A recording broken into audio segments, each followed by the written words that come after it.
The Speaking of Cults podcast is presented solely for general, informational, educational, and entertainment purposes. The use of information on this podcast or materials linked from it is at the user's own risk. The views, information, or opinions expressed by the host and guests are solely those of the individuals involved and do not constitute medical or other professional advice. Hello and welcome to the Speaking of Cults podcast. This is Chris Shelton, your host, and I want to thank you for joining us today. I am talking today about, I'm welcoming Christian Szurko back to the show. Hi, Christian. Hi. For those of you who are longtime listeners or watchers, you may be familiar with my earlier interviews under the Sensibly Speaking podcast with Christian. He is someone who lives in the United Kingdom. He has been working for literally decades on his own for free, helping people in a post-cult environment, you could say, recover from their cult experience or their coercive experience. And he has worked with people of probably at this point, Christian, every single branch of how many groups are there any groups you haven't worked with? Probably, but I off the top of my head, I would say there are so many different groups now that I haven't lived long enough to get to them all, but I've been to the different kinds. Let's put it that way. Yeah. And you have helped people through conversation, guidance, education to recover from or get past their trauma, their experiences, their questions, their concerns about their experience and kind of move on with their life. Would that be an accurate way of describing what you do? Yeah. Excellent. I'm not really finished until they feel that we're finished, but I know where they've gotten to when, for example, they go and take up studies again that they thought they couldn't do because that had gone by them. Or they start a family and they thought they were too old and were too far away from everything. Or they reconnect with their family that they'd been cut off from. Or, those things that matter to us that we can so easily think, well, it's too late now. And I just love it when it's not too late. And that's when I know that we've really made that progress. So we look for recovery and we look for growth. We look for progress. We look for a person being able to find a future, no matter how old or how young they are, to be able to find their future and take up life again, so that although we may carry the scars of what happened to us for the rest of our lives, we don't have to carry those wounds as open wounds. That's how I look at it. Yeah, I think that's a great way of framing what could be considered recovery, right? Like what are we trying to do when we talk about this? Where are we trying to go? Is this about being happy every day and fulfilled and finding some new level of enlightenment? No, it's not. It's a little more, it might sound or feel a little more mundane, but it's a lot more real than, And it's funny you use the word mundane, because one of the things that so many people need to be able to accept is that the world is no longer this extraordinary place of superheroes and supervillains and flash bang wallop. It's finding the joy of the ordinary. It's finding that I can enjoy just ordinary things that I thought were so unimportant, and suddenly realizing, almost as if I'm seeing them the way a child sees something for the first time, seeing something and realizing this is actually great. This piece of music is great. Or going and seeing a play is great. Or going to a movie is great. Or just sitting with friends and having a good time talking is great. I don't have to save the world, and I don't have to be feeling guilty that I can't save the world. That's right. I can have an ordinary human life and love it. That's right. That's exactly. And and see, one of the challenges for me as an ex-cult member over these years has been reconciling the feeling that I am somehow making less of myself, or somehow reducing my potentials, as they would say, or I am somehow bringing myself down to earth when the when the way that I should be living my life is rocketing to the moon. I should be ascending, and I feel like I'm falling. There's different emotions connected with this, and different feelings and attitudes like failure and defeat, and this sort of humbling in a negative sort of way, and this reducing down of myself down to something ordinary, quote unquote, something, again, mundane, average. And who wants to be that, right? And especially reinforced with, the American independent attitude and American greatness, and this kind of thing. That is its own layer of problem that is instilled in Americans. But then you get into a group like Scientology, which tells you that your potentials are literally infinite and beyond this universe, and you become so enamored with that idea and the dream of that idea, that when you lose it, or when you realize it's not attainable, it's really, really hard to come to a place of acceptance of that. And I think that has been one of the challenges I've experienced, and many, many other ex-cult members have experienced, is that deflation, because it's not actually that, but it feels like that. And that's the illusion of that process, is you feel like you're actually, at least for me, and I know I'm not alone in this. There's this reduction of my influence, of my greatness, and when it's you're hard to not be Superman anymore, Chris. Exactly. And that's how it can feel for an awful long time. It can feel like you have been, kryptonited. You have had your cape removed, and somehow it's over there and you'll get it back someday. And that's not really how to approach this, but it's really hard to explain. Having said all of that, from my experience, what, on your end, how do you see that phenomena, or that set of feelings? Quite regularly, actually. I've had a lot of people. I've been doing this now for a pretty long time, and I've heard over and over again people feeling that sense of depression, loss, disappointment, frustration, that sense of, as you use the word, failure, that sense that they have lost their potential now, because once upon a time they were going to help save the world, and now they know. And the hard part is accepting, not that you've been kryptonited and lost your cape, but that you've wakened up from a dream. Yes. And it was, after all, a dream. No matter how good a dream it was, you woke up from a dream. No matter how good the movie was, you came out of the movie theater. You're not Luke Skywalker anymore. You're just an ordinary guy or an ordinary woman, and you have an ordinary life to live. And the number of people who have expressed that sense, that they feel like there's not as much to do with their life anymore, and they're not sure what to do with it now that they're not saving the world. Yeah. That's a hard thing. The other thing is that for some people, they get caught up in the moment of saying, well, now that I'm not saving the world from the psychs, or saving the world from the karmies, or saving the world from, pick whatever snarl word you want to use for the bad guys. Now that I'm not saving the world from that, I've got to save the world from the group I was in.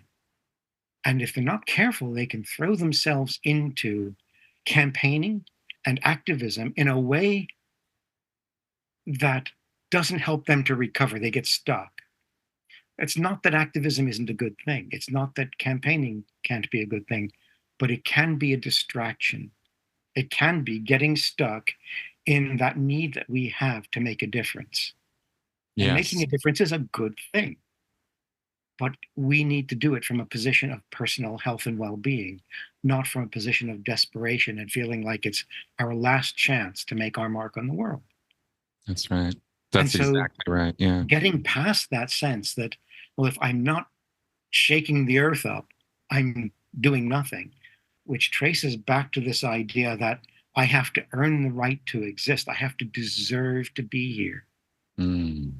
You know, That's I have to fulfill the 8 dynamics. Otherwise, what is my life? that's right. Um, That's right. whatever way we frame this, there's that need that we are taught when we're indoctrinated that says your real life isn't enough. You've got to make it count. You've got to earn the right to be here. You've got to deserve your existence. And so if we just throw ourselves straight into the activism, we don't unpick that drive first, and it becomes pathological in a different way.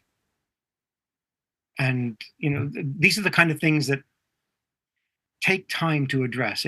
People need time to stop and say, it wasn't just the campaigning for Scientology that was bad, or campaigning for this group or that group. It was that sense that I'm not worthwhile as a human being. That's what I need to address, because that's how they got me. That's how they drew me in. That was the appeal they made to me. Well, what are you doing with your life? You got all these great plans of what you want to do. You're doing nothing. Now you come and join us, and we'll make your life work. We'll make you able. We'll make the able more able. We'll enable you to fulfill your dreams and fulfill your destiny and be perfect, and whatever it is that's driving you, they will target and say, we can give that to you. And then, of course, it's the bait and switch that unless you're working for them and doing what they say, you're still worthless. That's right. And so when we come out again, we have that shadow in the back of our mind that says, you still haven't proven that you have a right to be here. And so unpicking that, I find, is one of the things, and it's really not something you can go onto head on in many cases, because it's so painful. And so helping people to find in themselves, well, yeah, I'm still struggling with who I am and why I am and what to do with myself. And I'm still struggling to learn to just sit back and accept the fact that being a human being is enough. That's right. I don't have to prove myself to anyone. Yeah, exactly. And that is the challenge, is being human is enough, because you've been convinced in whatever cult you're in, and so many of them do this, and it's hard for me to think of one that doesn't.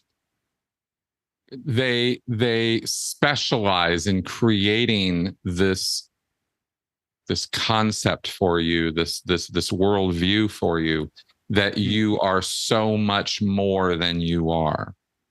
That you are so much, that your potentialities, as Hubbard says, are a great deal more than anyone has ever permitted you to believe, right? There's a lot of ways to do it. There's the, you have infinite potential, or there's also you have infinite potential, but you're being held down. The forces of the world are conspiring to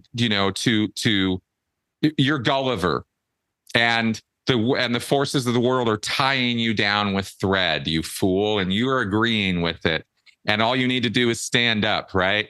And this kind of analogy is often offered as well, this way of thinking, right? If you can only do the things the cult leader tells you to do, if you can just follow the path, do the chanting, do the meditation, do the auditing, you will achieve this giant state. You will be a giant among men, and you will have, vast influence and power and ability. Yeah. And that primrose path, so to speak, is so inviting. Sure. It's, tempting isn't really even the word, because you don't feel like you're doing anything wrong. in going down this path. It feels right. It feels true. It feels, because all it's doing is taking an air pump and attaching it to your ego and just going to town and feeding you your greatness. And I think that that's a common point with these groups. Yeah? I think that is a part of it, but I think there's an even more insidious part of it, and that is that most people at some point in their lives, and many people throughout their lives, have a kind of an idealistic view of what can be done with the world. They look at the world and they say, I could make a contribution here. And that tends to be our best people, our very, very best people are those people that don't look at the world and say, I can take some of this and I can take some of that and I can mess up this for my own benefit and I can have some of that. They tend to be the people that look and say, well, while I'm here, I can pick up that piece of trash and throw it in the bin and it'll be cleaner here. And then as they go on, they see more potential in themselves. They say, well, I could actually make somebody else's life a better thing. I could actually make a lot of people's lives a better thing, maybe. I could take on this kind of a job, this kind of profession. I can help people. I can do something worthwhile. And those are the people that these groups want to recruit. Because idealism by itself, I've heard so many of my colleagues and other people talk about the danger of idealism without noticing that idealism itself isn't the problem. Idealism is about progress. It's about making it better. Yeah. But what they do is they twist that into perfectionism. And in perfectionism, better isn't good enough. Only perfect is good enough. And this is, I mean, you can go over the Scientology tech in your head right now and probably reel out 100 examples of how what sounds like a very good idea in theory is twisted into a very damaging idea in practice, because you're never good enough. You will always have something wrong with you. You'll always have something wrong with what you do. Your stat is never high enough. You are never producing enough, and the business of make money, make other people make money and all of that. There's always this sense that you're never good enough. That's right. As an idealist, as a child, as a teenager, if you had that turn to you, you could say, if I could just help that one person, that'd be better than if I didn't. And that's enough. You have done your bit. You have done what is in your reach. Yes. And you've made something better. As a perfectionist, you have to say, there's another 6.5 billion people on the planet. I still haven't done anything for them. Yeah. So I haven't cleared the planet. So therefore, I am a bad person. And we're all bad people. And we should all be on rice and beans. That's right. That's right. It's taking our idealism, our natural sense that we can make something good out of what we have, and twisting it into an impossible thing that then the leader can beat us with and teach us to beat ourselves with. That's the really horrible thing. That's right. That when a person who started out saying, I could be a school teacher and I could specialize in helping people who have trouble reading. And that means that class of 20 or 30 people would be better off than if there was no such class. What's wrong with that? That's beautiful. That is a wonderful thing. But then you get somebody who comes along and says, oh no, you've got to teach them learning tech, and you've got to turn the whole world's school systems into doing Hubbard educational system and study tech. Otherwise, it's not good enough. That twisting into perfection means you can never be good enough, you can never do enough, and you can never, ever be satisfied with your life. Right. And that makes you vulnerable. You are so vulnerable, because then, well, yes, you took this course and you learned a little bit, but you really need this course. And that still won't make you good enough. So now you need the next course. Or you read this book, or you went on this meditation weekend, or you went to this seminar. And it's never enough, and it's never enough, and it's never enough. And so you're always chasing after the next thing that's going to finally fix it. The next thing doesn't exist. You are always in deficit. You're always a loser. You're always a failure. You're always not good enough, which means you shouldn't exist. And that's the most terrifying thing we can feel about ourselves. And that terror is what then drives us. And so it takes us, the reason I mention this now is because it takes us beyond the drive of ego. The drive of ego gets lost in the sense that, who needs ego? I don't even have the right to be here. Fair enough. Fair And enough. that is a pain that people carry then when they come out of the group. They can feel like, well, I've left the group because I'm a failure, because I wasn't good enough. I remember one person who told me that the leader of their temple had said to them that they had failed Krishna and they were like dog muck on the bottom of his sandal that he needed to wipe off. Now, imagine having somebody tell you that. There's just no words to describe that. No, I mean, that's a really bad place. And yeah, exactly the opposite of the pumped up ego. It's the shriveled up little ego. Yeah. And there's something you said in there that I would like to develop some more, because I have ideas about emotions, emotional needs. I've talked about this. I think we've talked about this. But I think there's something that even underlies and is more influential and more powerful to a person's character and personality and whole worldview that even undercuts our emotional needs. And that is our morality, our moral foundations, our essential core ideas of right and wrong, good and bad. It's really simple. We don't have to go into epistemological philosophy of ethics to go into what's right and wrong, good or bad. Everybody has ideas they walk around with every day. They'll tell it to you. This is not some hidden, mysterious little monster in your head. You know what you think of as good and bad, right and wrong. You react to it instantly when you see what you think of, those of you watching us right now, as injustice. What is it that makes something unjust for you? Your idea of good and bad, right and wrong. That's wrong. That's right. That's good. That's bad. Now, I think that that one of the most fundamental, one of the closest, if you want to look at you as this onion with you at the very, very bottom, the little essential you that is you at the very, very core, I think one of the first layers around you is the idea of right and wrong, good and bad.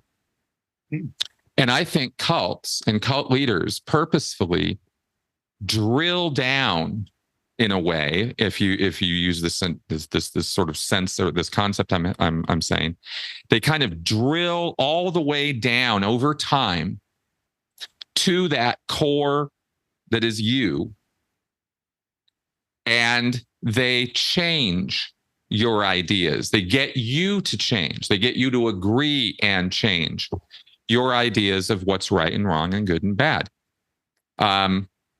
There are obvious examples and there are maybe not so obvious examples. But I think that because cults do this, they fundamentally alter a person. And we've talked about how Scientologists are all being turned into little mini me's of L. Ron Hubbard. It's this process. This is what I'm talking about. Is what does that mean? Well, it doesn't just mean you're walking around talking like L. Ron Hubbard. That's not how it works. You change who you are inside to align with what you believe L. Ron Hubbard wants you to be.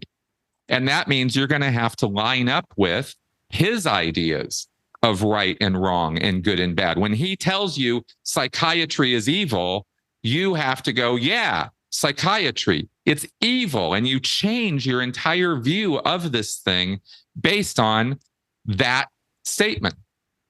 And there are hundreds of such statements that these cult leaders will make. And some of them are obvious and some of them are not so obvious, but all of them can be very, very powerful. And when you give yourself over to somebody like that and say, you're the one who's going to save me, so I have to do what you're telling me, or I have to be who you tell me to be, this is one of the more basic ways that is accomplished is by changing your morality. And I think this is something that you cannot even talk about on day 1 or 2 of coming out of a cult. This is deep stuff, I think. Having said all that, what do you think? Well, I want to go back first and say about concerning our knowledge of right and wrong, that fundamental sense that we have of right and wrong. Yeah. They've done experiments even with young children who start with a sense of fairness. Mm-hmm. You know, and not just, oh, it's not fair to me, but it's not fair to them. You know, you can see examples of children who feel that another child was treated unfairly, you know, didn't get a cupcake and everybody else got a cupcake and will give their cupcake to the other child. You can see examples of children being protective of one another, even when they're very young, because they have this sense we come into the world as social beings. Yep. We are socialized from the moment we emerge from the womb. We Yep. see mommies and daddies' faces. We see families' faces, brothers and sisters, whoever. We see faces and we relate to them. And there's something about a face, a young baby, a newborn baby would rather look at a face than anything else. That's just how it is. We're social creatures right from the start. We are social animals. We're not off, you know, like lone eagles or lone wolves or whatever image you want to use. We are social. And part of being social means the give and take of caring for one another. And we know that instinctively. Somehow that's hardwired, it seems to me. I agree. And we have to unlearn that. We don't come into the world needing to learn it. We come into the world needing to unlearn it if we're going to be horrible, for the most part. And sure, there are exceptions, but that's another story. But I think our sense of right and wrong grows out of that. I think that those two things in the first instance are closely related. So yes, I think we do know right and wrong. And I think we do understand fairness. And I think we do have a sense. And I think that drives our idealism that I was talking about before. That's right. You know, here's somebody over here in my second grade class or whatever it is, who obviously doesn't have lunch. You know, he comes to school with an empty lunchbox and he sits in the corner and hopes nobody sees him. Maybe he'd like a half of my sandwich. You know, it doesn't take a genius to figure that one out. This is something a child is capable of doing, and some children will do it. But there comes a point where then, yes, it is about our emotions, because we feel for people. Oh, You can even track it in the brain where the brain is reacting to someone else's pain. And I think that's part of how we start. When we join an abusive group, we are socialized very quickly to be oriented around the leader. Mm-hmm.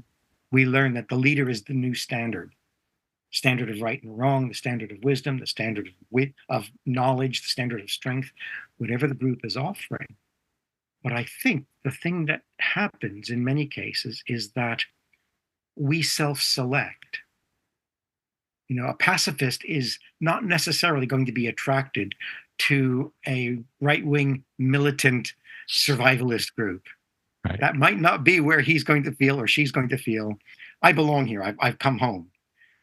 So I think there's a certain amount of self-selection in there too. We see somebody who is leading a group that we see embodying the things that we value. We see other people around him or her that are learning to mirror that leader. And at the same time, the leader in contact with us is masking themselves and mirroring back to us what they think we want to see. And the combination of all of this is changing us because it's giving us an experience. I don't think most people join a group primarily for the arguments, for the intellectual arguments, although those count. I think people primarily have an experience which touches their emotions or which touches some sense of need or want, or gives them some kind of what I like to call a mystical confirmation, some kind of a confirmation. And I don't mean that in any kind of woo way, simply that something inside happens that says, this feels like the truth. Yep. It's truthy, as somebody has said. It has that feeling that says, yeah, this seems right to me. Well, you William could James say that goes into there's a lot about this in his book on the varieties of religious experience. Mhm. And it's important that I think everybody should go out and read, go buy the book, read the book. He's dead, so you're not making him rich, but it's a good book.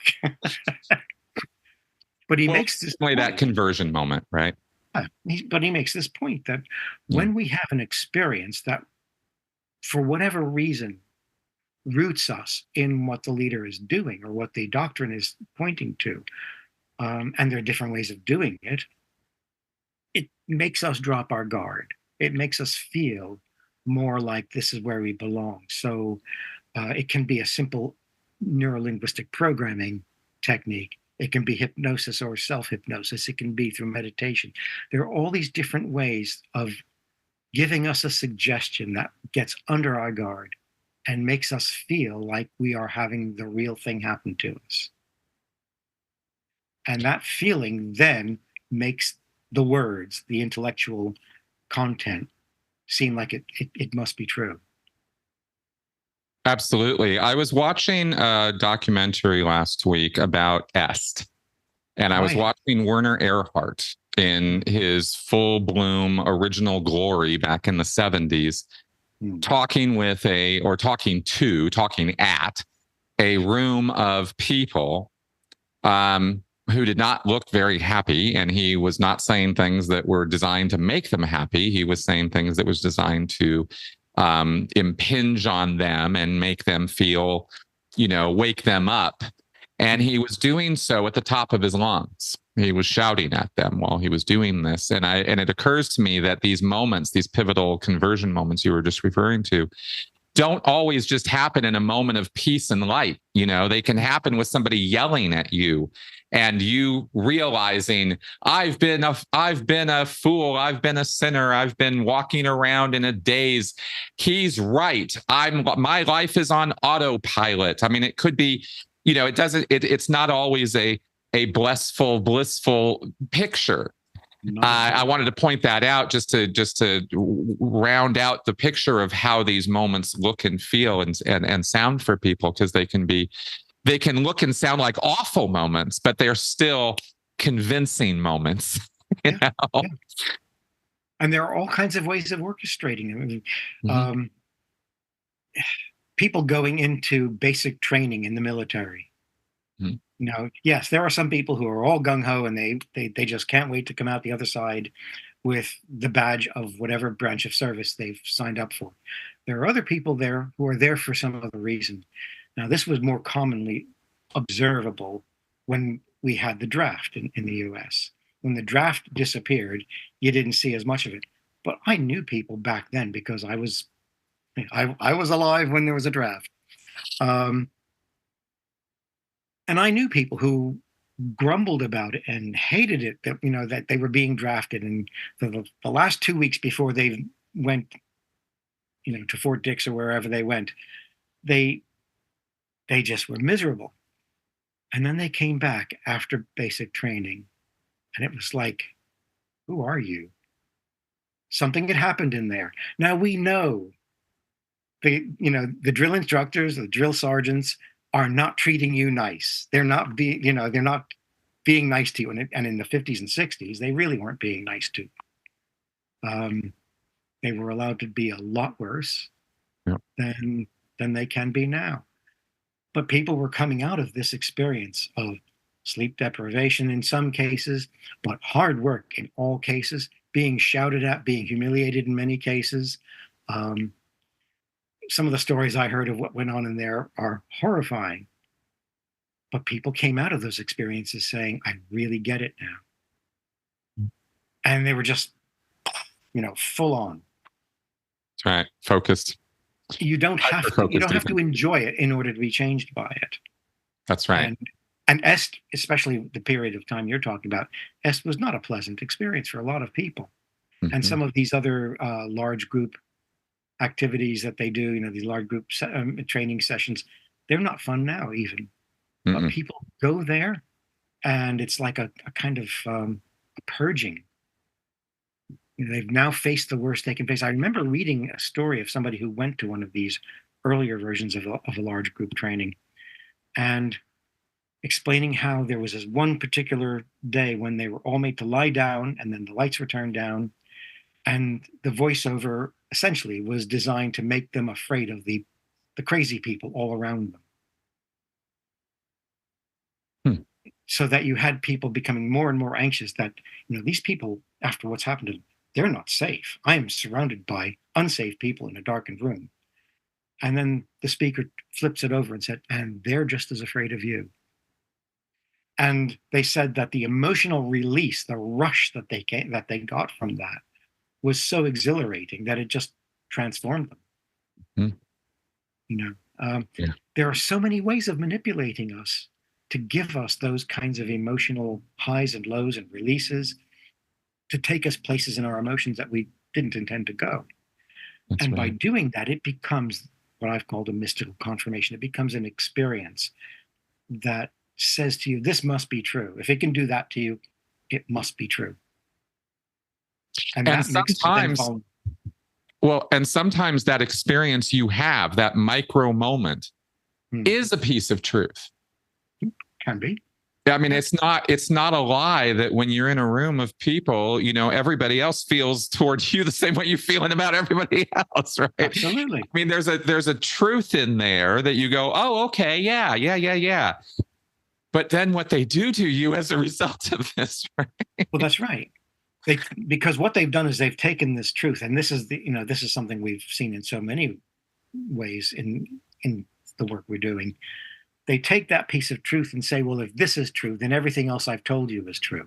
And Exactly. that's just a basic sales technique. You That's just right. go read your Cialdini. That's a basic sales technique. They give you this thing. It's a yes set. Yeah, that's true. Yeah, that's true. Yeah, that's true. I guess that must be true too. Yeah, makes sense. Exactly. And Exactly. there's no verification all along the way. You're moving further and further away from your ability to test a thing and examine it. You're now lost in your experience and in your emotion. That's And right. unraveling that can be the hardest part of leaving your group. Because, well, yes, but I had that experience. If that experience isn't true, then what? And if everything else isn't true, does it really mean that the experience wasn't true? Mm. And how do I make sense out of all this now? And getting people to be able to think their way through and talk through all of that, it's part of recovery that you can't short circuit. No, you can't. And I'll say, just to build on what you were just talking about there, that Mhm. yes, so you have this, let's call it a transformational experience. You have this moment, you have this significant event. And based on that, you make the unwarranted assumption that, well, if that's true, this must be true too. You're then fed into a pipeline, whether it's through a large group awareness training, whether it's through a NXIVM thing, whether it's through a Scientology thing, JW thing, whatever. You're fed into a pipeline where you are then told, oh, you like that? Well, look what else we've got for you. Yeah. And down this path you go. What will never happen to you, it just occurs to me, in the Church of Scientology, is that you walk in. I read this Dianetics book and I thought it was amazing. In fact, it changed my life. I'm so happy I read this book. It was great. And I just wanted to come in here and tell you guys that. What's never going to happen is the Scientologists are going to say, man, that was great. Have a good day. Yeah. Absolutely. Right? It's never going to happen. Oh, okay. Have a great life. Knock yourself out. I'm so happy that you were so happy. Yeah. Right? They've always got more for you. They've always got something else for you. And one of the ways that I wanted to talk about today, one of the key ways, going back to this morality thing, that they get you, or that they put you on this path, is they convince you that, as you mentioned, who you are now, what you are now, isn't good enough. Yeah. It's just not. However you want to put it, however you want to say it, however you want to couch it, that's the message. You're not good enough. And we need to change you into something that is good enough. We're going to put this sky high goal in front of you, or we're going to put maybe not a sky high goal. We're just going to put another goal in front of you. Maybe OT isn't what you're hearing about on the first day. Maybe levitating with your, transcendental meditation isn't what you're hearing on day one, but you're hearing, look, it was awesome that you spent an hour on this today. But you know what? Do you know what'll happen if you spend 2 hours on it? Oh, let me tell you, right? And down the path you go. And it's a bit of a boiling frog in the frog in the boiling water thing. Yeah. But one of the key ways I believe that they work on this is changing out or convincing you that you're looking at the world the wrong way. Oh, yeah. You're looking at people the wrong way. You're looking at your relationships the wrong way. You're judging them on standards that are ordinary, that are real world, that are based on the law, or are based on, whatever religion you were brought up in, the 10 Commandments, or they're based on whatever your moral foundations are based on.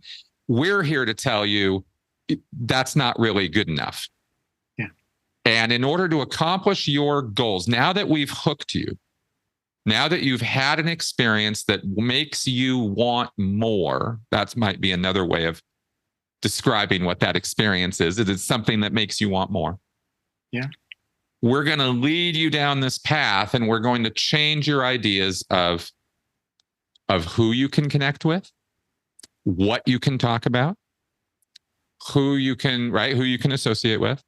Mm-hmm. What rules need to govern your life and your behavior and the behavior of others? Because if they're not living up to these standards, well, just look at how bad they are. Look at how evil they are. Yeah. Look at all these people out here on psych drugs, the fools, right? According to Scientology. And look at how bad you are for not right? changing. Look at how bad you are for not changing them. And that's right. And then they lay this responsibility on you. And this is how, and I talked recently a couple of weeks ago about responsibility and how powerful it is and how it's so necessary in these groups that they offer you a new and improved idea or definition of what responsibility, duty, obligation, whatever word they use. They have to redefine this term for you. So you have a new idea of it that very much includes you in the picture and how you're not doing enough, strong enough, being enough, whatever. And this is the path of transformation that's going to ensure you will be good enough, strong enough, powerful enough by the time we're done with you. And every single person who ever goes into a cult has the common denominator of saying, you're right. I need to follow this path. I need to change who I am to conform with this. Otherwise, you leave the group. Goals.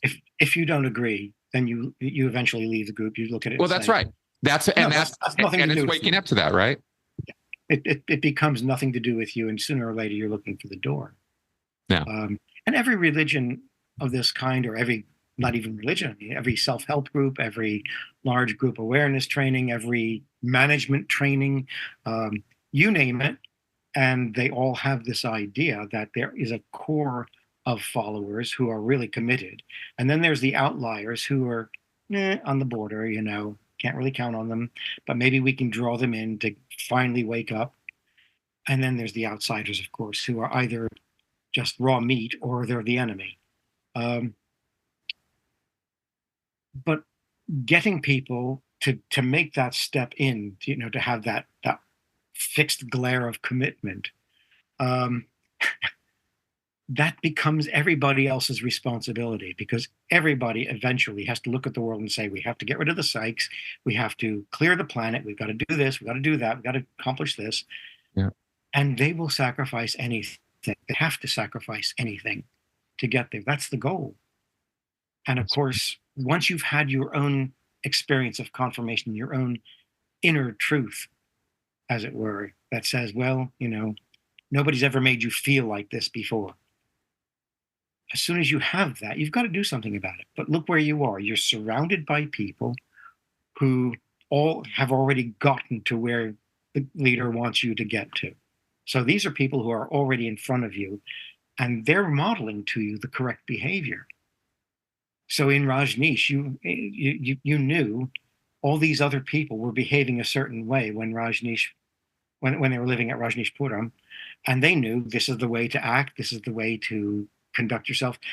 You make sure you're clean so that when you go in to be sniff tested before you're in the room with him, you don't have any strong smells, because he's so spiritually sensitive that you'll make him ill. All of these things that you have to conform to. Well, where do you learn them from? From the people who are already doing it. Women who have been in Hare Krishna tell me that you very quickly learn you don't ask questions during the morning teaching. Especially women don't ask questions during the morning teaching.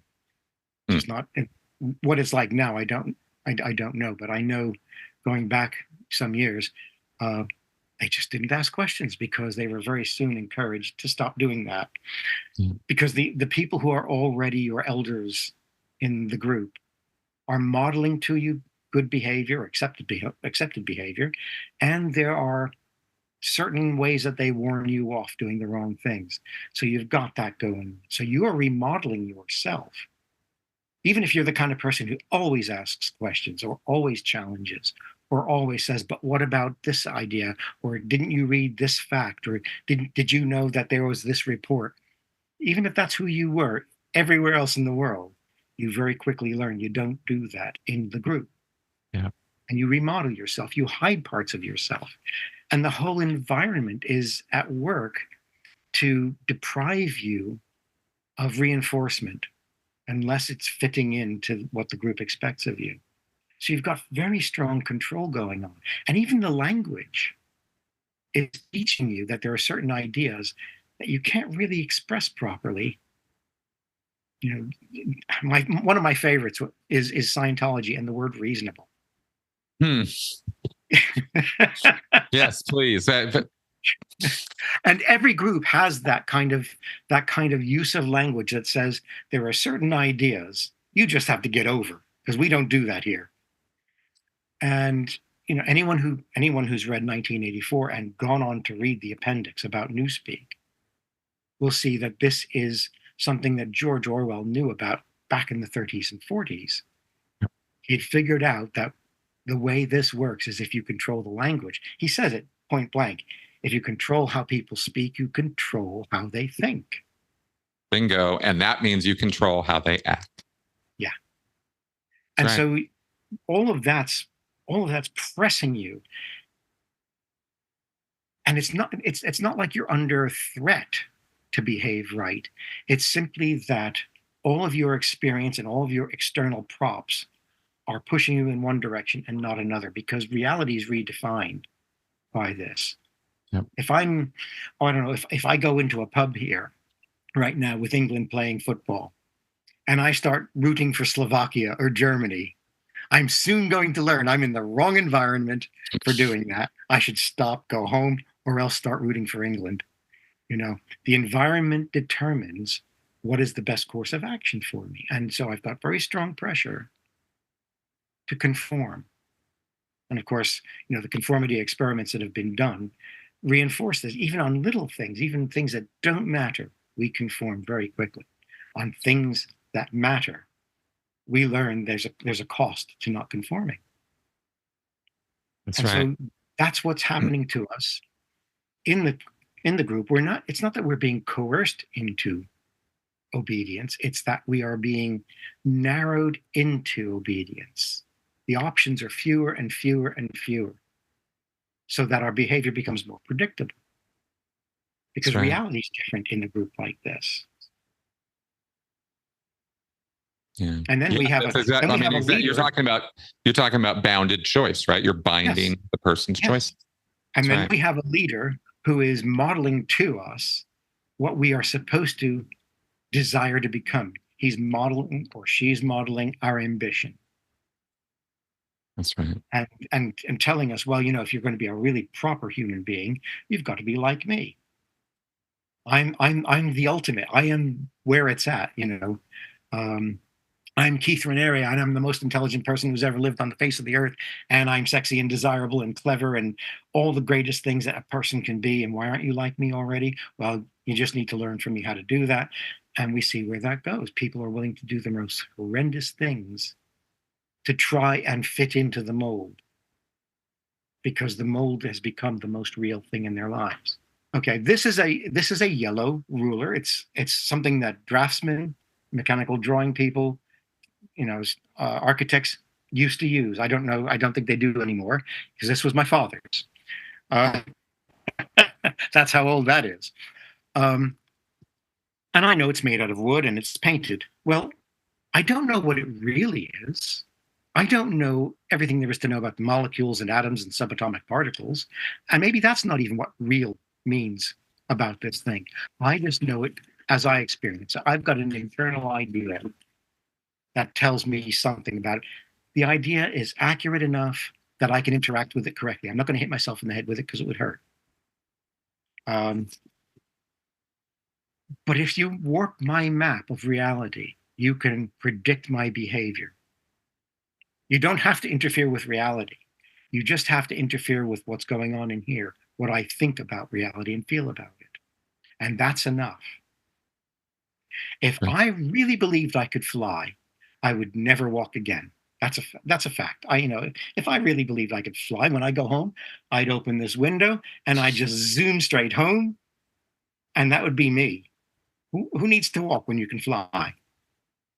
But if my internal reality, my internal map said I could fly, I'd end up in hospital the first time I tried it. Of course. That's because then internal reality and external reality would collide, and external reality will win. The problem is I'm trying to live on my internal reality. And if I think I can fly, I'm going to get hurt. These groups produce an internal reality which makes the leader the most important thing in the universe, makes the doctrine the most important thing in the universe. Have you ever read Hitchhiker's Guide to the Galaxy, the Oh five-part yeah. trilogy? Oh yes. Okay. You know the part where Zaphod Beeblebrox is sent to the infinite perspective vortex and he comes out okay. And because he really is the most important person in the universe. And what he didn't know until later was that alternate universe had been created specially for him. And therefore, he really was the most important person in that universe. In the real universe, he would have been destroyed. Right. That's what happens in these groups to an extent. They are put into an artificial internal reality that they carry in their head. And they map the group into their head, they map the leader into their head, and that's reality. That's what's important. That's the priority. And so naturally they behave accordingly. Mm-hmm. You see what I mean?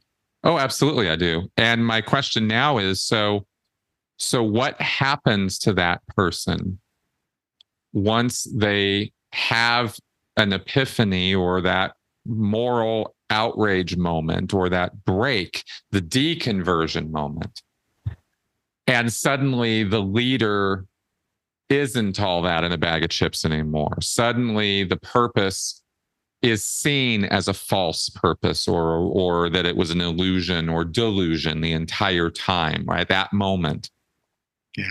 is quite a pivotal moment for a person. We've all of us ex-cult members have had it. Yeah.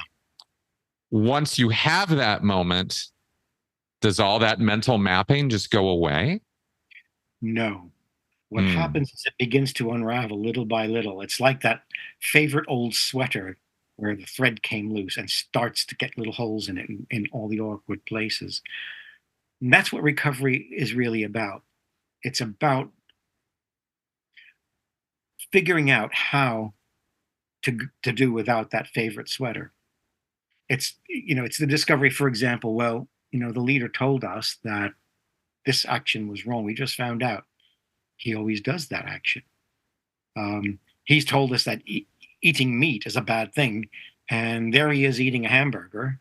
Um, or Or he's told us that we should all be celibate, and he's got 3 women on the go.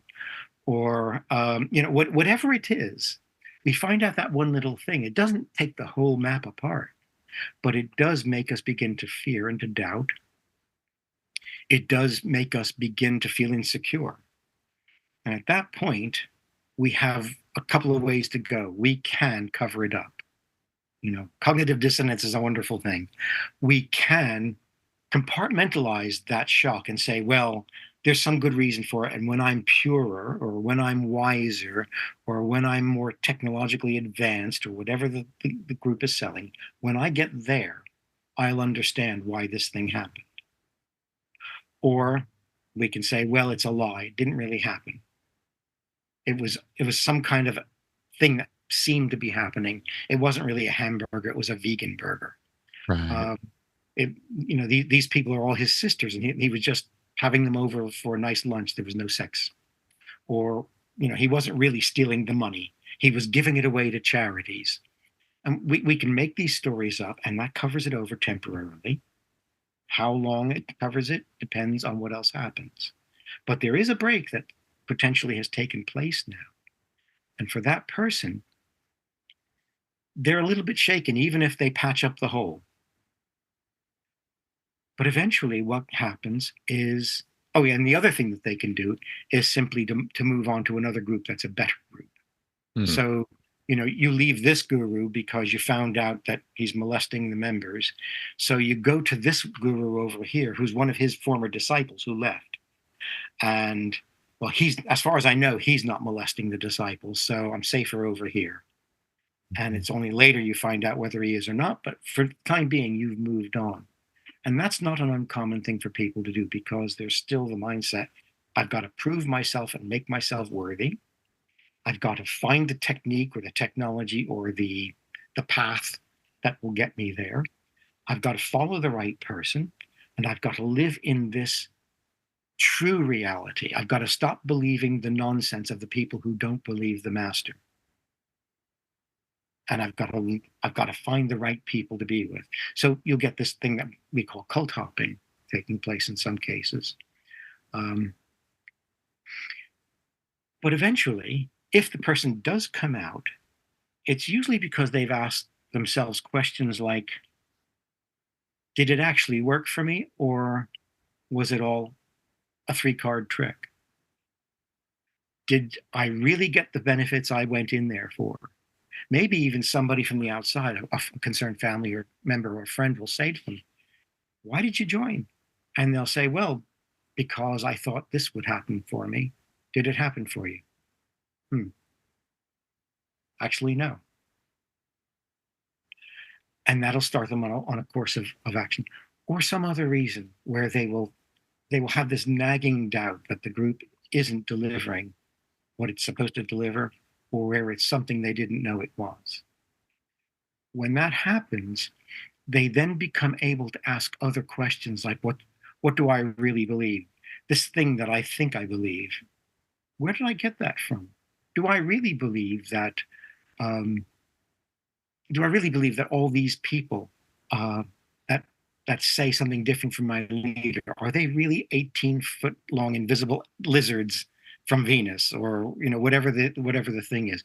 Do I really believe that this is all some kind of a deep state plot? Do I really believe that this is all being done by, I don't know, far left weirdos or far right weirdos or far something else weirdos, and it's a takeover of the world? Do I really believe that we've been invaded by aliens and that there are tunnels underneath Texas and tanks are going to pop out of there? And whatever the belief system is, at some point we have those questions come to us. Do I really think this is true? And if it isn't true, what does it mean to me? Could I live with the idea that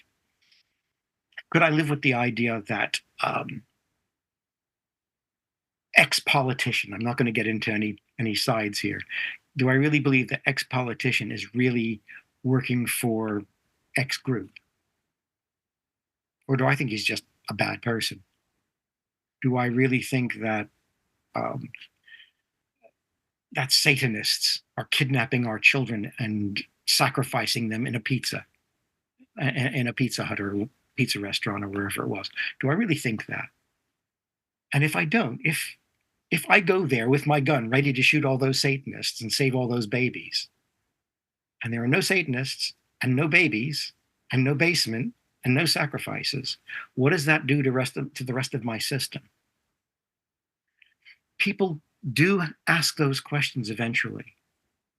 It helps if somebody sits with them and just helps them to be comfortable with their questions, because those questions are painful. Those questions uproot who we think we are. And to have somebody who isn't saying, see, you're wrong, aren't you? But simply to sit there and say, let's talk about that idea. Let's talk about the evidence for the idea. Let's talk about how it makes you feel if it's true and if it's false. Let's talk about where it came from and whether you have it if it didn't come from there. Would you believe in Satanists in the basement of a pizza restaurant if you hadn't read it on whatever website first published it? Or you hadn't heard it in Twitter, or you hadn't seen a YouTube video about it? Would you still believe a thing like that? And if you don't believe it, what are you going to believe instead? You don't have to believe anything, or you might change your mind. What do you want to do with that? What's next for you? To give people the space to face both the intellectual and the emotional challenges of that is really important.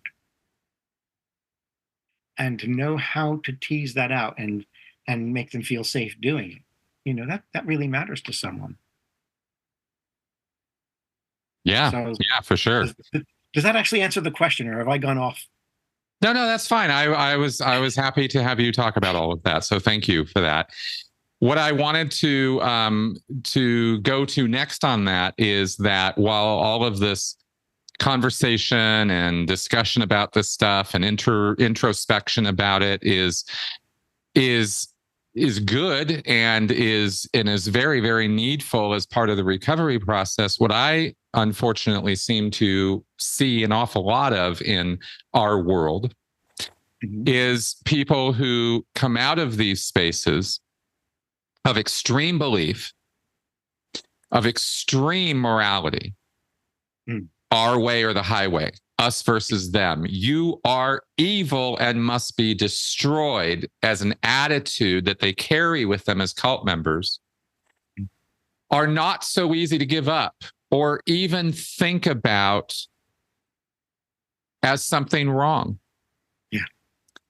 There's a lack of introspection and a carrying forward of another trait that cults instill in people by necessity in order to drum up the attitudes and the feelings and the emotions. And that component is certainty. You make a person feel absolutely sure that this belief system is the bee's knees. This is it. You found it. Everybody's been looking for it forever. You walked in the right place. Yep. And this group, these people, and everybody around you, you talk about social proof in Cialdini, everyone around you is reinforcing this idea.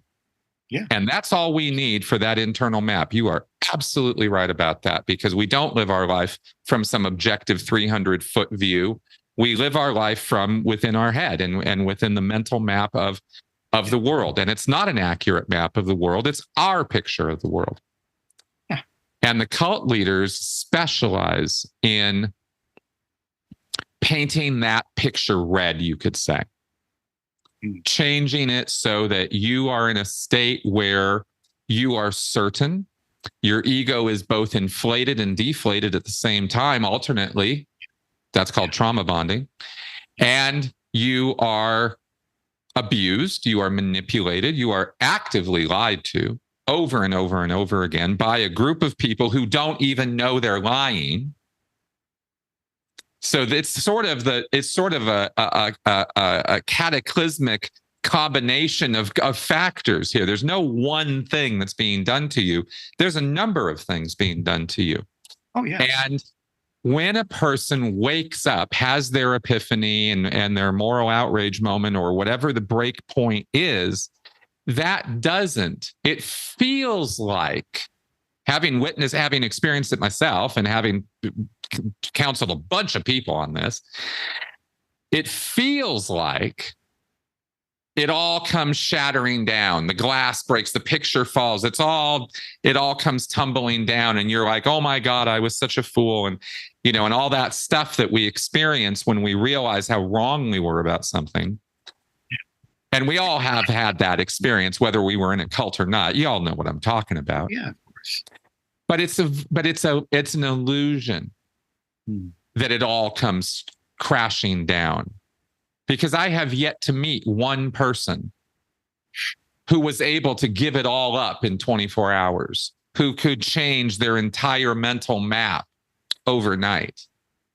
It's a slow process. And because of the complications of what's done to a person, and as I suggested at the beginning, the layers of it, there's an emotional layer, there's a moral layer.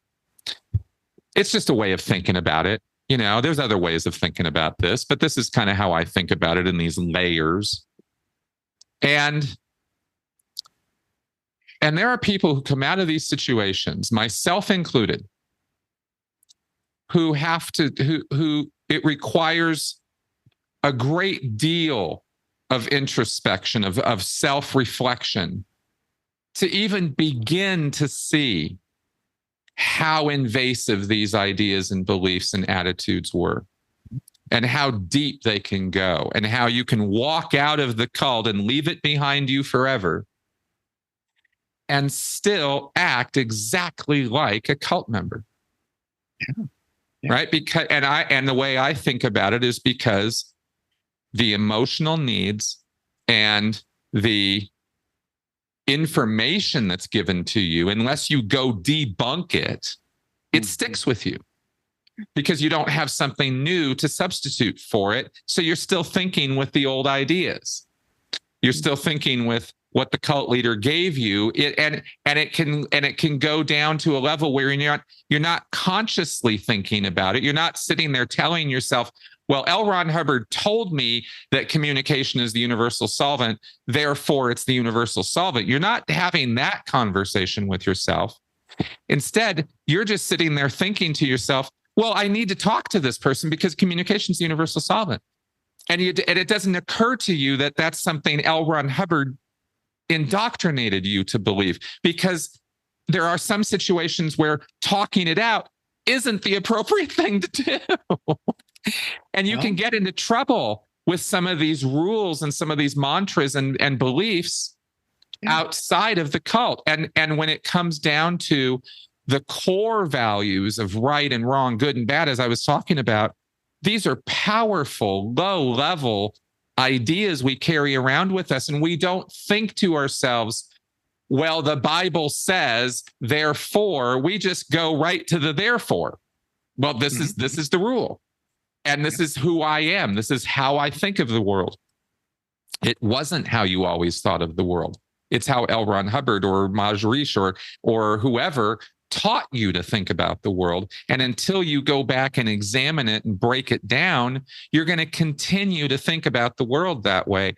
And for me, this is one of the most difficult and damaging things that cults do to you. Is it's not the ridiculous beliefs, it's the reasonable beliefs that you carry with you out of the cult that you continue thinking are true, which are going to get you in so much trouble, and you don't even realize what's getting you in trouble.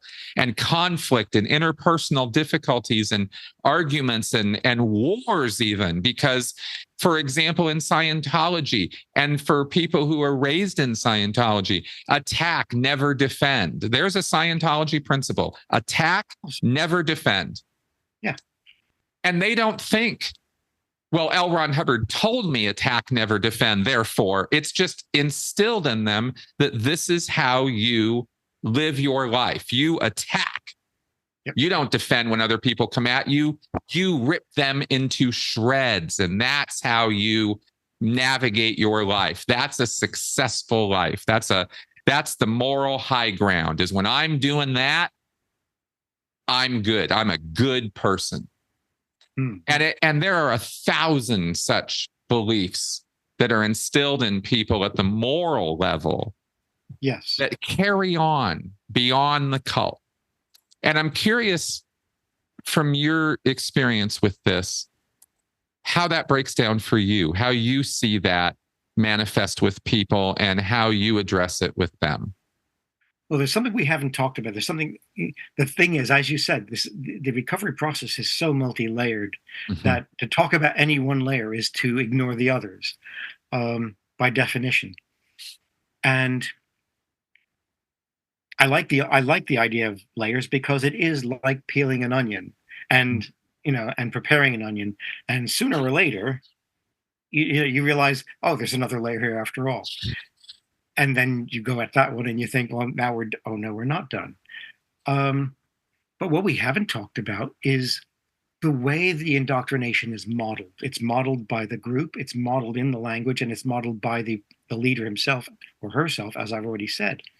But how is it modeled by them? It's modeled by them in a way that is so deceptive, and it does get under our skin before we realize it.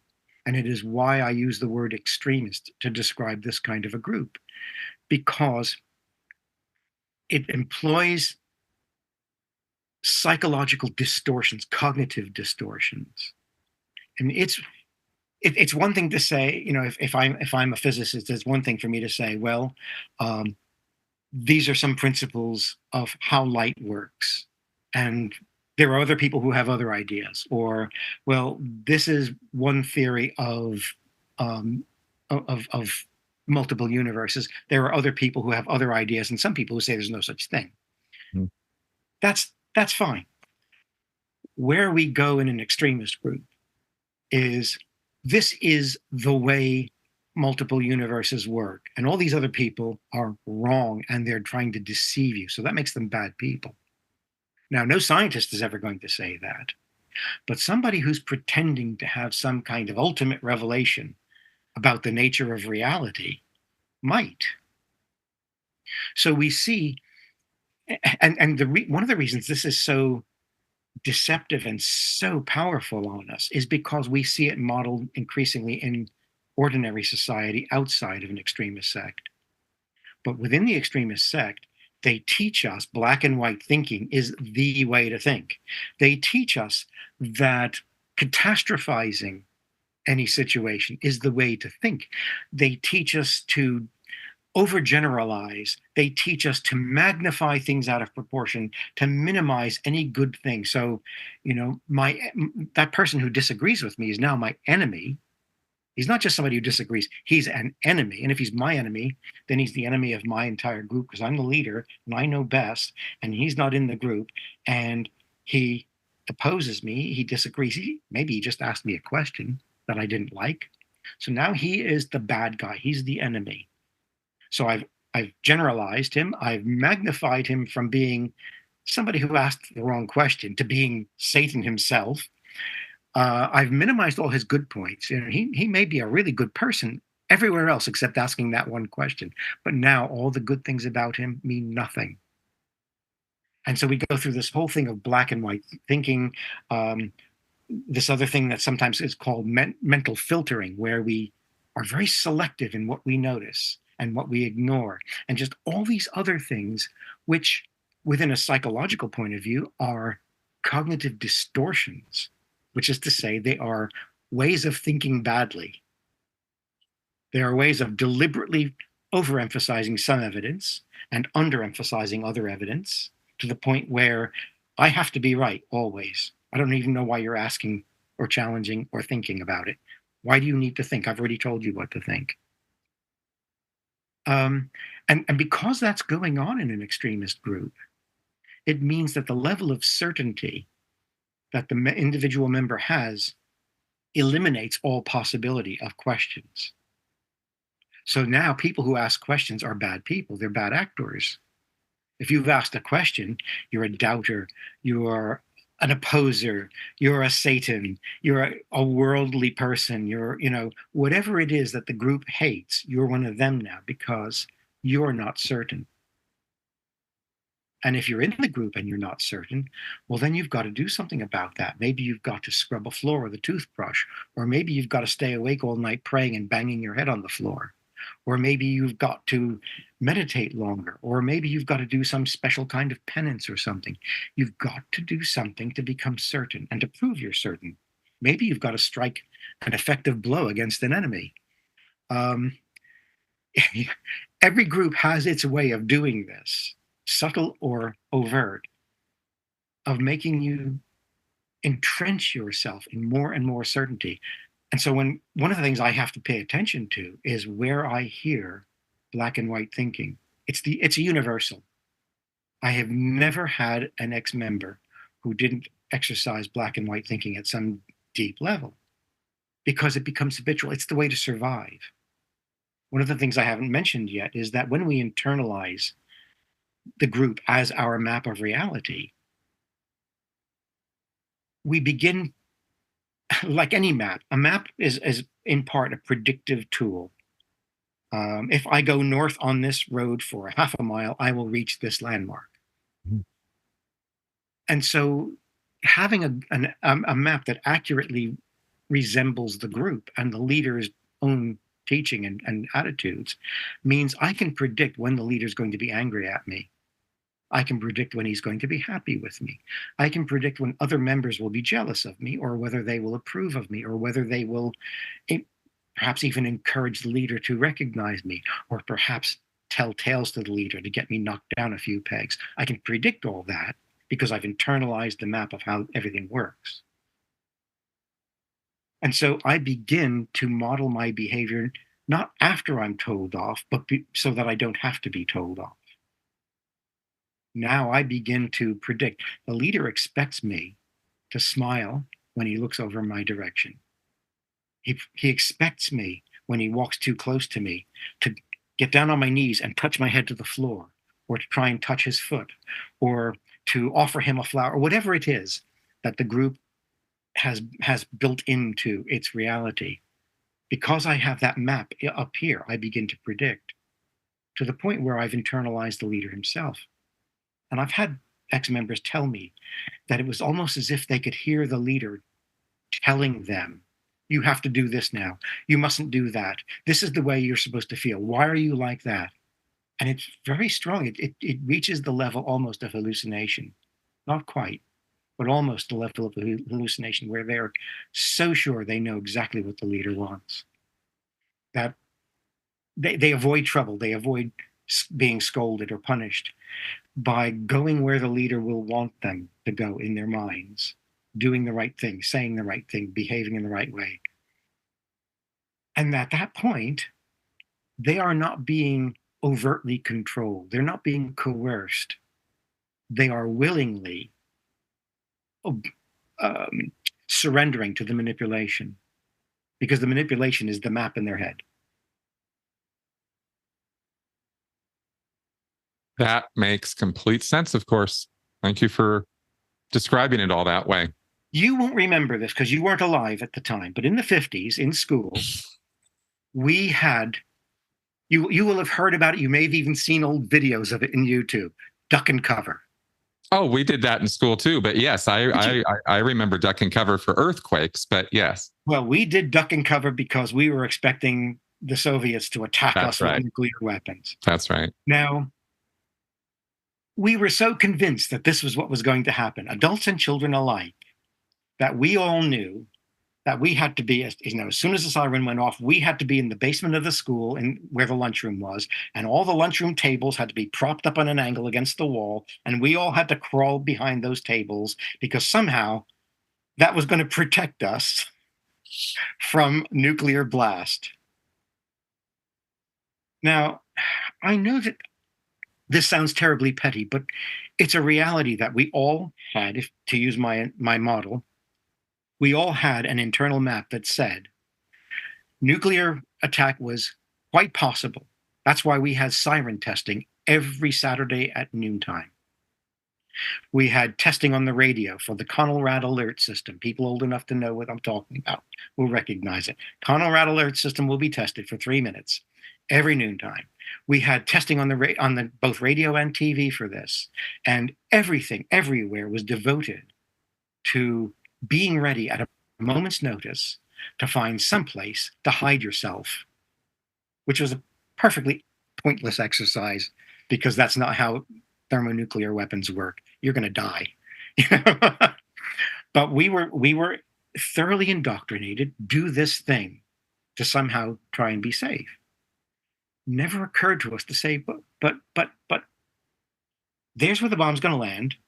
There's the circle that tells you how big the hole's going to be in the ground. And there's the circle of the irradiation, the fatal irradiation. And we're right over here. What is the point in hiding behind the dining room table? That was not a question you were meant to ask. People did ask it occasionally, but it wasn't a good look. And it wasn't a wise thing to do. You didn't do it more than once. But that map meant we did that thing. And some really intelligent people were there saying to us, get behind the table. Because that's how that's the extent of how it works. If you can predict what people think is going to happen up here, you can predict reasonably well what they think is the necessary behavior. We didn't have to be forced under the table. Nobody was grabbed and shoved under a table. You were just told that's the place to be if the bomb goes off. Yep. What more do you need? And that's what these groups are doing to us. They're telling us, well, if this person gets to do this, then that bad thing is going to happen. If these people are in charge, that bad thing is going to happen.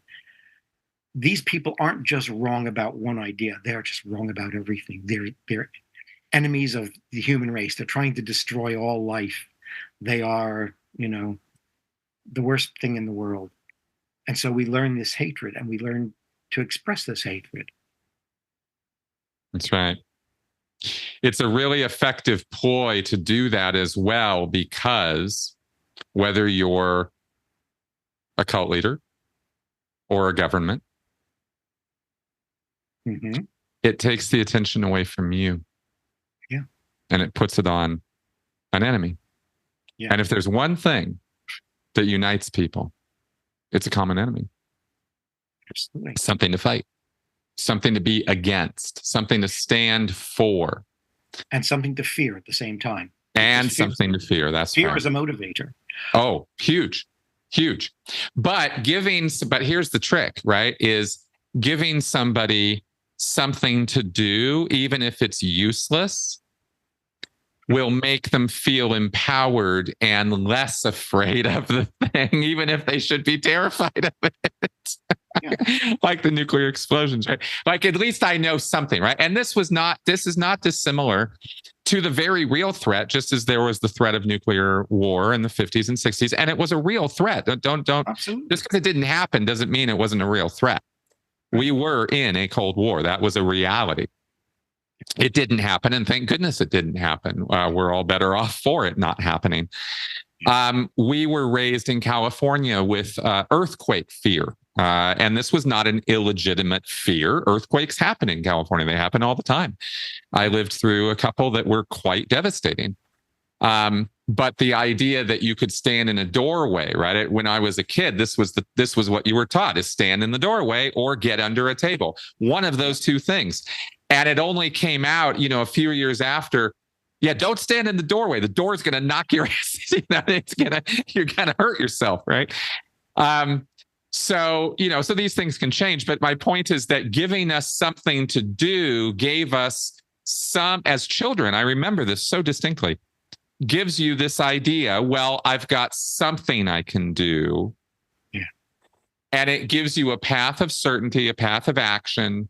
And therefore, I'd rather have that than have nothing at all. Yeah. Here's this fear, legitimate or not, psychs, earthquakes, fear. Here's fear. What are you going to do about it? right? Well, I'm going to give you something to do about it. And it doesn't really matter whether what I give you is going to work or not. You're going to feel better as a result of me giving you this. And that's going to calm everybody down. And if you happen to align with this idea that is completely false as to what to do about something, right? Then to that degree, they're cutting you off at the knees. They're giving you a false hope. They're giving you a false solution to a problem that maybe doesn't even exist. If we talk about, say, the psychs, right? We can talk about earthquakes and the legitimacy of that. But, when we start talking about how evil the psychs are, or, or how we need to levitate in order to save the world or something, now you're talking about really just blatantly false fears and false solutions to those fears, right? Let's create a problem and then let's create a solution to it that will depower the people in this group while giving them the illusion of control or power. And I think that's one of the most insidious ways that groups or individuals can be controlled. Yeah. And that's people. That's just kind of people, isn't it? And we do it all the time. That's right. Big we ways do. and small ways. We do it all the time. That's right. That's right. Which really just kind of goes back to the point that cults are really there's nothing happening in cults or under coercive control that's any different from what's going on elsewhere. It's just dialed up. Yeah. You just dial that up to 11, right? It's an extreme version of normal behavior. Yeah. And therefore, and I think getting back to, sort of the thing I wanted to circle around in this episode thematically was that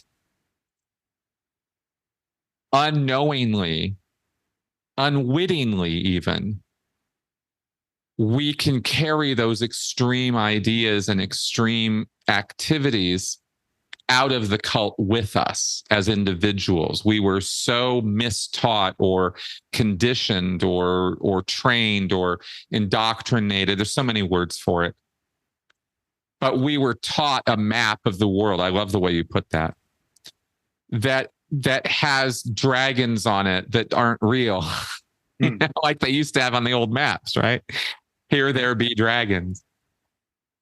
And I think that we can continue to act like idiots outside of the cult because of that, And I'm pointing the mirror at myself here. I'm pointing the finger of accusation at myself. The arrogance, the conceit, the saving the world, the landmarks of that map.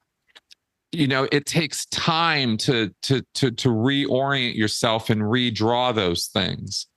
And during that time, we can continue to act like utter idiots. And this is why I really believe that for us ex-members or survivors, that this introspection, this self-reflection on these points is so important. Because just because you left the cult doesn't mean you really left the cult, And that's what recovery is all about, is really leaving the cult. And realizing that it's going to take a long time. It's going to take life. One of the things I have found helpful for a lot of the people I talk to is that sometimes it can seem, especially if you've been in your group a long time, it can seem like the problems you're having emerging are unique to you. And in fact, they are just exaggerated versions of the things we all do. We are all, from the time we're born, trying to get a better map of the world, trying to figure out how to interact with the world better, trying to figure out how to socialize better. I mean, just remember what it was like to be a teenager. Yeah, exactly. Who would want to go back to that? Nobody, right? The best years of your life, right? Yes, right, exactly. Now, maybe you want to go back to some great concert you went to, or to some great game you played in if you were an athlete, or maybe there are little events like that. But would you really want to go back to that first time you asked somebody out on a date? Right. You really want to do that? You really want to do that day before ever again in your life? I don't think so. That's right. For most of us, there were agonizing moments where everybody in this party knows everybody else. I don't know any of these. How did I even get invited to this party? Why am I here? Why don't I go home and or go for a long walk or something? we are always trying to do something to figure out how to be more accurately attuned to the world around us. The first time you go for a job and you realize you have no idea how to apply for a job, how to do a job interview, the guy asks you one question or the woman asks you one question, and it's like, oh no, I not only don't know the answer, I never even thought of that question before. They're not going to hire me, or whatever it is. You go through that all the time. Yeah. I mean, at my age, I'm still meeting situations where I'm saying, nothing prepared me for this. I am not ready to do this. And I still have one big event at the very end of my life, and I'm not prepared for that because you can't be prepared for it because you don't even know how or when it's going to happen. Well, Yeah. that's universal. But as you emerge from your group, you feel so out of touch with those basic, ordinary aspects of life.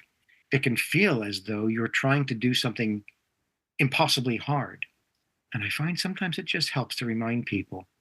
Somebody says, well, I was invited to someone's birthday party. In our group, we never had birthdays. I don't know what you do at a birthday party. How am I supposed to go to a birthday party? I don't know how to act. I don't know.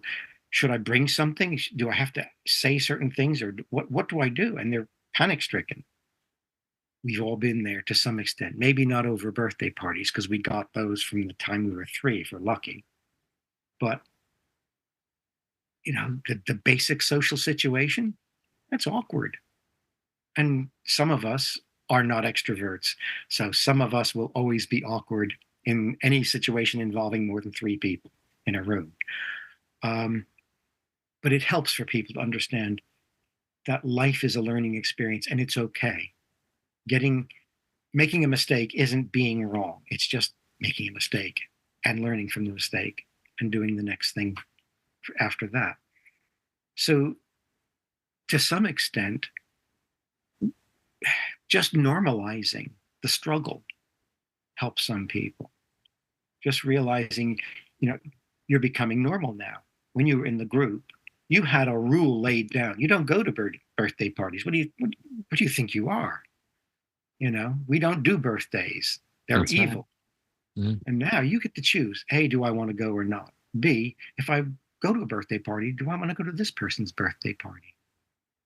C, what do I want to do when I get there? 3 choices where you used to never have to make a choice. That's a lot of choosing to do for somebody who's had their roadmap of life laid out in front of them piece by piece. And so it helps to talk that through and say, well, actually, I wouldn't mind going to the birthday party because that person's a good friend. I'll just kind of sit in the background and watch and see what people do and join in when I feel like I know what to do. And they work that out for themselves and they figure out, I'll try that. If it doesn't work, I'll try something else. And gradually they grow into it. And that's okay.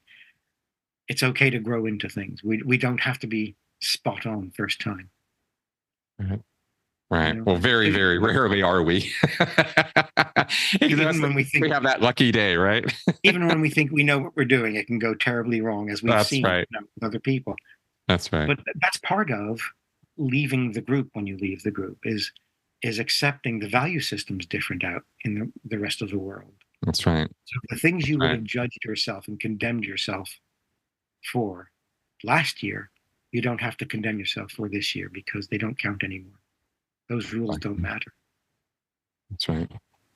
All right, Christian, I want to thank you for taking some time today to help talk to me about this stuff.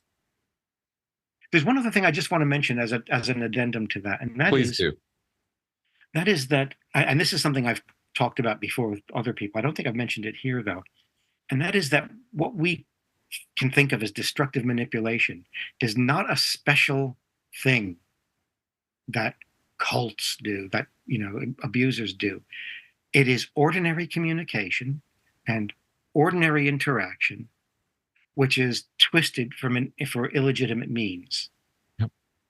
It's all the same stuff that we do all the time. And what you said when you asked the question reminded me of that. It's all the ordinary stuff of life, but it's given a twist. So that instead of freeing us to interact with the person who's saying or doing that thing with us, we're now under some kind of obligation, or we're being channeled down a particular direction.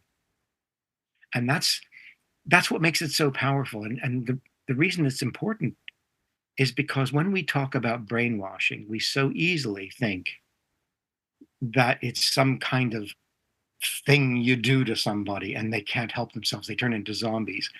And that's actually destructive, because it means that the apologists for extremist groups can accuse us of believing in brainwashing.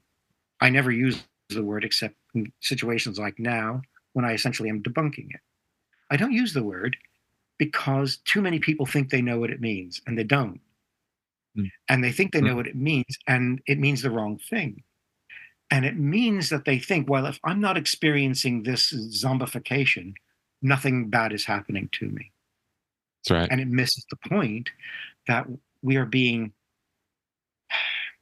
we're being shepherded down this little narrow track of increasingly fewer and fewer choices of what to think, how to think, what to do, and how to do it. Yeah. Until the only person who makes any sense is the leader. The only action that makes sense is what he tells us to do. That's right. And so he's destructively manipulating us. It's not coercive. It is non-coercive, and that's what makes it dangerous. It's non-coercive because he's persuaded us, or she's persuaded us, that this is the only logical thing to do. That's right. And that's the point that we have to keep circling around, because people do miss this. And I'm really glad you brought that up, actually, because manipulation that is done right is no different than when visual effects are done right. You can't see it. Yeah. You don't know it's happening. That's when it's really being done right. Yes. If you're aware somebody's trying to manipulate you, they're doing a shitty job of manipulating you. Yes. Yes. And this also goes to the question of, well, isn't all education just manipulation? No. Right. No. When my teachers in science class sat me down and said, let's do this experiment and tell me what you got out of it. And I got some results, and the guy next to me got different results, and the girl over there got slightly different results. And we talked about the things that can make the results vary, so that we came to an understanding of what a chemical reaction is. I wasn't being manipulated. I wasn't being indoctrinated. I was being shown basic physical properties and chemical properties of common everyday substances in a fairly standard kind of reaction. That's not manipulation, and it's not indoctrination. When it goes wrong is when the person tells me that what I've actually done is I've produced the elixir of life, and this symbolically will make me immortal if I know how to use it. And that's the next lesson, if I pay enough money for it. Yeah. Now we're talking about a whole different kind of a thing, because now I'm not being given enough information to understand what's going on, and I'm not being given any way to explore it further and take it apart and get to the bottom of it. I'm just being told, boom, there you are. So learning and education isn't the same thing. Learning and education is what's being distorted in order to manipulate. Fair enough. That's why we don't really need for people to be taking books out of libraries and burning them. Yeah, exactly. And that's as political as I want to get. Yeah, but, I hear you on that. We don't need to be doing that, because reading those books may be the step that someone needs to take to understand something that they need to understand in their lives. So anyway, that's me off my soapbox. Absolutely. And I could not agree with you more. And more knowledge, not less, is always, for me, a pretty, as close to absolute as I want to get, I suppose. Because manipulation is all about misdirection, half truths, untruths, curves, exaggerations, things where you think you're getting all the data, you think you're getting enough information to think with or understand a situation, but you are purposefully not being given that. It's a deceptive picture. And it's designed to move you or shift you in one direction or another. at the will of the person who's manipulating you. And that's the difference between manipulation. That's one way of explaining the difference, as you said, manipulation or indoctrination versus education. And there's other ways of thinking about indoctrination in terms of, things you teach people without necessarily asking them to think about it, like times tables or something like that. But that's a whole different level of that than what we're talking about here with cults and stuff. So it's deceptive. You're not fully informed about what's going on. You think you are, and that's the deception. And just watch an episode of Derren Brown. Yeah, exactly. And that's how they get you, is because we don't know what we don't know. Yeah. And we're so open to our fallibility because we have this internal need to feel like, well, this is the explanation and that's all I need to know because it makes sense to me now. So I don't want to hear it or talk about it anymore, when in fact you very much should be interested in learning about or talking about it more. So for sure. Hey, it's complicated, right? Well, the human mind is a very complicated thing. Yeah, it really can be. But we can certainly draw some lines in terms of what's okay and what's not okay to do to people. Yeah. And I think we all agree at the end of the day that we don't want to be lied to. I don't think anybody wants to be lied to. And I don't think anybody wants to be told a half truth and walk away thinking that's the whole truth. I don't think people want that. But boy, they can be, with all the defensiveness and the egos and all the other stuff that can enter into the picture, it can get really complicated. And that's just the problem of humans, I guess, and what we're contending with. And the important thing is that it's true of all of us, even if we think it isn't true of us in particular. Yeah, it's right. True of all of us. We are all capable of having something. We'd rather just leave that alone. Let's talk about this thing over here. Exactly. This thing here. That's off limits. That's right. Well, and I think that's where those emotional needs fit in, right? Because it's like, I kind of need this to be true so that my map makes sense, so that my world makes sense, so that I feel okay, so that I feel stable, so that I feel secure, so that I feel like I won't rock the boat in my community, so that I'll feel like a good person. Every one of these things fits up with some emotional need we have. Yeah. And this is why we will go along with, and even sometimes, if we're being really honest right now, and I don't see any reason not to be, that's why sometimes we will even go along with and lie to ourselves because those needs are so strong within us. And that's the conflict, right? That drives this engine of belief. Yeah. All right. Well, again, Christian, I want to go ahead and wrap up today, but I really want to thank you for taking the time to share all this with us today and your experience with this. My pleasure. It's good to talk to you again after so long. It's been a while, hasn't it? It has been a minute. Yeah. All right. Well, you carry on doing your work. It's good work. You carry on doing yours. And I will carry on with mine. That's right. And just because we wrap up this way, if people do want to reach out to you or contact you, how would they do so? Well, the website is dialogcenter.org.uk. And I have to specify, Dialogue Center is spelt without the UE between the G and the C.